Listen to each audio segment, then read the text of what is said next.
Mananchira commissioner office കോമ്പൗണ്ടിലെ police ക്യാന്റീനിൽ നിന്ന് mobile phone മോഷ്ടിച്ച പ്രതി പിടിയിൽ.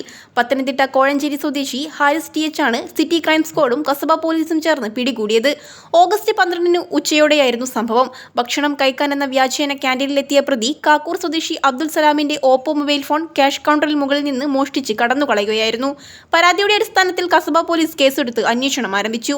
ക്യാന്റീനിലെ CCTV ദൃശ്യങ്ങളും സൈബർ സെല്ലിന്റെ സഹായത്തോടെ നടത്തിയ ശാസ്ത്രീയ പരിശോധനയും അടിസ്ഥാനമാക്കി പ്രതിയെ തിരിച്ചറിഞ്ഞു.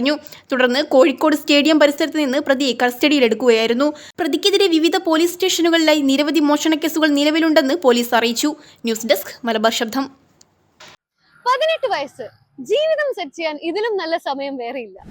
ഒരു സർക്കാർ ജോലി മാത്രമല്ല, അഭിമാനവും അച്ചടക്കവും രാജ്യസേവനവും നിറഞ്ഞ ഒരു കരിയറാണ് നിങ്ങൾ സ്വപ്നം കാണുന്നതെങ്കിൽ ഇന്ത്യൻ ആർമി, എയർഫോഴ്സ്, നേവി നിങ്ങളുടെ സ്വപ്നങ്ങൾക്ക് ഇനി ചിറകുവിരിക്കാം. 100% വിജയത്തിന്റെ വിശ്വാസത്തോടെ കേണൽസ് അക്കാഡമി കോഴിക്കോടും സുൽത്താൻ ബത്തേരിയിലും.